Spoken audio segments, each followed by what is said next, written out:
عقائد میں خود کو حق پر اور اپنے مخالف کو باطل پر سمجھنا ضروری ہے۔ اس پر ایک شبہ ہے، ایک اشکال ہے جو کیا جا رہا ہے، پھیلایا جا رہا ہے، اور بس اوقات کہنے والے ایسے ہوتے ہیں، ان کے حلقہ بڑا ہونے کی وجہ سے عام بندہ سمجھتا ہے کہ شاید علم و فضل میں بہت آگے ہیں، تو غلطی کے اندر مبتلا ہو جاتے ہیں۔ وہ شبہ کیا پھیلایا جا رہا ہے؟ سورہ سبا آیت نمبر 24، اعوذ باللہ من الشیطان الرجیم، قل من یرزقکم من السماوات والارض قل اللہ وانا او ایاکم لعلی ہدی او فی ضلال مبین۔ اللہ تعالیٰ فرماتے ہیں پیغمبر ان سے پوچھو کون ہے جو تم کو آسمانوں اور زمین سے رزق دیتا ہے؟ یہ کیا بتائیں گے؟ تم خود فرماؤ اللہ ہی دیتا ہے، آپ خود بتاؤ اللہ ہی دیتا ہے۔ انہوں نے کیا جواب دینا ہے؟ ان کے پاس اور کوئی جواب ہی نہیں۔ آگے کیا فرمایا؟ میرے پیغمبر ان کو یہ بات سمجھاؤ، وَإِنَّا أَوْ إِيَّاكُمْ لَعَلَىٰ هُدًى أَوْ فِي ضَلَالٍ مُبِينٍ، ہم یا تم ہدایت پر ہیں یا گمراہی میں ہیں۔ ہم یا تم ہدایت پر ہیں یا گمراہی میں۔ شبہ کیا ہے؟ کہتے ہیں دیکھو اللہ کے نبی کو اللہ حکم دے رہے ہیں کہ تم یہ بات کہو، یا میں حق پر ہوں یا تم حق پر ہو، الیاذ باللہ۔ یعنی پیغمبر پاک کو شک ہے، اور آواز کیا لگائی جا رہی ہے؟ ایک شخص کہنے لگے کہ جب اپنے پیغمبر کو، ہمارے پیغمبر کو یہ یقین سے کہنے کی اجازت نہیں ہے کہ میں حق پر ہوں، تو ہم کیسے کہہ سکتے ہیں کہ ہم حق پر ہوں؟ نبی یہ بات کہہ رہے ہیں کہ یا میں حق پر ہوں یا تم حق پر ہو، تو ہم کیسے کہہ سکتے ہیں میں حق پر ہوں تم باطل پر ہو؟ دیکھو کتنا بڑا دھوکہ لگ رہا ہے۔ اچھی طرح جواب سے بات فرماؤ۔ پہلی بات یہ ہے، خود کو حق پر اور مخالف کو باطل پر سمجھنا، یہ خود قرآن کریم، احادیث، امت کے اجماع سے ثابت ہے۔ اس پر کئی ایک آیات موجود ہیں کہ حق پر اہل حق ہیں اور باطل پر اہل باطل ہیں۔ نمبر 1 سورہ مریم آیت نمبر 43، اعوذ باللہ من الشیطان الرجیم، یا ابت انی قد جاءنی من العلم ما لم یأتک فاتبعنی اہدک صراطا سویا۔ حضرت ابراہیم علیہ السلام اپنے والد سے کو فرما رہے ہیں، ابا جی میرے پاس وہ علم ہے جو آپ کے پاس نہیں ہے، آپ میری بات مانیں تاکہ میں آپ کو سیدھا راستہ دکھاؤں۔ یعنی آپ سیدھے راستے پر نہیں ہیں، میں سیدھے راستے پر ہوں، میرے پاس علم ہے آپ کے پاس نہیں ہے، میں آپ کو سیدھے راستے پر لے کر چلوں گا۔ تو ابراہیم علیہ السلام کو اگر یہ شک ہے کہ سیدھا راستہ میرا ہے یا ابا جی کا ہے، تو لڑائی کس بات کی ہے؟ جھگڑا کس بات کا ہے؟ قربانی کس بات کی ہے؟ پوری دنیا سے الگ ہو کر کھڑے ہیں، بنیاد کیا ہے؟ نمبر 2 سورۃ الانبیاء آیت نمبر 54، لَقَدْ كُنْتُمْ أَنْتُمْ وَآبَاؤُكُمْ فِي ضَلَالٍ مُبِينٍ۔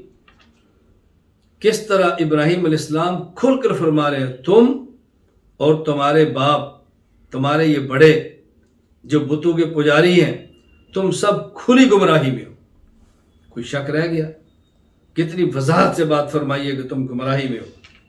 نمبر 3 سورہ نمل آیت نمبر 79، فَتَوَكَّلْ عَلَى اللَّهِ إِنَّكَ عَلَى الْحَقِّ الْمُبِينِ، اللہ پر بھروسہ کرو، تم واضح حق پر ہو۔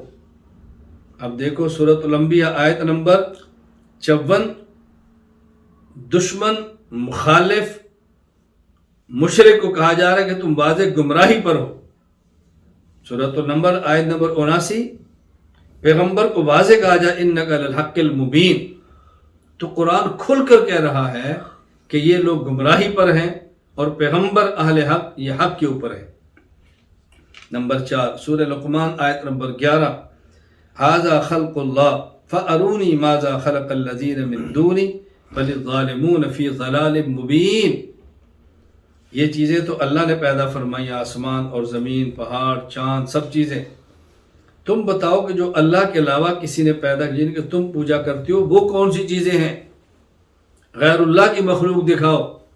اور کیا فرمایا؟ بل الظالمون فی ضلال مبین، یہ مشرک، یہ ظالم واضح گمراہی میں۔ نمبر 5 سورہ محمد آیت نمبر 3، ذالک بأن الذین کفروا اتبعوا الباطل وأن الذین آمنوا اتبعوا الحق من ربہم۔ کتنی کھل کر بات فرمائی ہے کہ کفار باطل پر ہیں اور ایمان والے حق پر ہیں۔ کفار باطل کی پیروی کرتے ہیں، ایمان والے حق کی پیروی کرتے ہیں۔ میں نے فی الوقت یہ 5 آیات پیش کی ہیں جن سے واضح طور پر یہ بات کہی جا رہی ہے کہ ایمان والے حق پر ہیں اور کفر والے باطل پر ہیں۔ کتنی واضح بات کی جا رہی ہے۔ تو یہ بات کہنا کہ خود پیغمبر وضاحت کے ساتھ اپنا اہل حق کو نہ بیان نہیں فرما رہے، خود نبی کہہ رہے ہیں شاید میں حق پر ہوں، شاید طور پر ہے، پیغمبر کو شک ہے، الیاذ باللہ الیاذ باللہ الیاذ باللہ۔ اگر یہ اعتقاد ہو کہ پیغمبر کو حق پر ہونے کا یقین نہیں تھا، مجھے بتائیے کفر نہیں تو اور کیا ہے؟ نبی کے بارے میں یہ ذہن رکھنا، الیاذ باللہ۔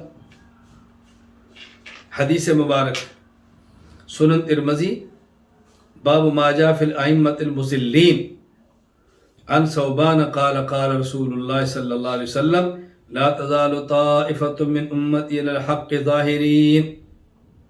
حضرت ثوبان رضی اللہ عنہ فرماتے ہیں رسول اکرم صلی اللہ علیہ وسلم فرمایا ہمیشہ ایک جماعت ایسی میری امت میں سے رہے گی جو حق پر ہوگی اور دلائل کی دنیا میں غالب رہے گی، دلائل کی دنیا میں غالب رہے گی، ہمیشہ حق پر ایک جماعت رہے گی۔ تو یہ تو نہیں فرمایا کہ شاید حق پر ہوگی، شاید گمراہی پر ہوگی، الیاذ باللہ۔ صحیح بخاری باب شروط فی الجہاد والمصالحۃ مع اہل الحرب عن عمر بن الخطاب رضی اللہ عنہ قال فاتیت النبی اللہ صلی اللہ علیہ وسلم فقلت الست نبی اللہ حقا قال بلا قلت السنا علی الحق وعدونا علی الباطل قال بلا۔ یعنی حدیبیہ کے موقع پر جب صلح کی جا رہی تھی اور شرائط لکھی جا رہی تھی تو عمر رضی اللہ تعالیٰ عنہ رسول اللہ صلی اللہ علیہ وسلم سے عرض کریں یا رسول اللہ الست نبی اللہ حقا، کیا آپ اللہ کے سچے نبی نہیں ہیں؟ اور میں کیوں نہیں؟ کہ اچھا یہ بتاؤ السنا علی الحق وعدونا علی الباطل، کیا ہم حق پر نہیں ہیں، ہمارا دشمن باطل پر نہیں ہے؟ پر میں عمر کیوں نہیں؟ تو حضور پھر یہ شرائط دب کر کیوں ہو رہی ہے؟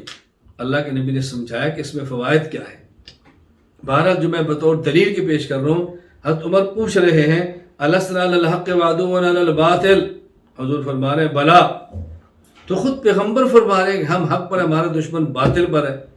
اب کیسے کہتے ہیں پیغمبر صلی اللہ علیہ وسلم کو اس بات پر یقین نہیں تھا اور حضور اپنا حق پر ہونا بیان نہیں فرما رہے؟